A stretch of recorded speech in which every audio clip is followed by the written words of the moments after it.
Hi friends, நம்ம இந்த வீடியோவில் பார்க்க போகிறது வீட்டிலேயே நம்ம மசாலா பூரி எப்படி பண்ணலான்னு பார்க்கலாம். அதுக்கு நான் வந்து அரை கப் வந்து பட்டாணி எடுத்து ஊற வச்சுருந்தேன். நைட்டே ஊற வச்சுட்டேன். அதில் வந்து ஒரு உருளைக்கிழங்கு, உப்பு, மஞ்சத்தூள் போட்டு ஒரு 4 விசில் விட்டு வேக வச்சு எடுத்துக்கோங்க. வேக வச்சதும் ஒன்றும் பாதியமாக மசிச்சு எடுத்துக்கோங்க. அப்புறம் ஒரு பேனில் கொஞ்சமாக ஆயில் சேர்த்து கொஞ்சம் சோம்பு, ஒரு வெங்காயம், அப்புறம் ஒரு தக்காளி, கொஞ்சம் இஞ்சி பூண்டு பேஸ்ட்டு, ஒரு பச்சை மிளகாய், அப்புறம் தேவையான அளவுக்கு உப்பு போட்டு நல்லா வதக்கிட்டு அதையும் மிக்ஸி ஜாரில் போட்டு அரைச்சி எடுத்துக்கோங்க.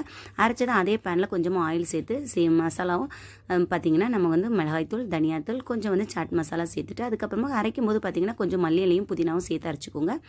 அதுக்கப்புறமா நம்ம ஏற்கனவே வேக வச்சு வச்சுருக்கோம்ல அந்த பட்டாணி இது கூட சேர்ந்து நல்லா கலந்து விட்டுட்டு அதுக்கப்புறமா கொஞ்சம் கரம் மசாலாவும் மேலே நம்ம வந்து கொஞ்சம் புதினா இலையும் தூக்கி போட்டோன்னா ஒரு சூப்பரான மசாலா வந்து நமக்கு ரெடி ஆயிரும்.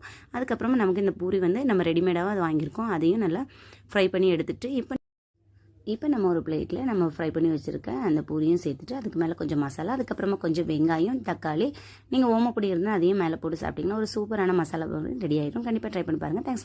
Hi friends.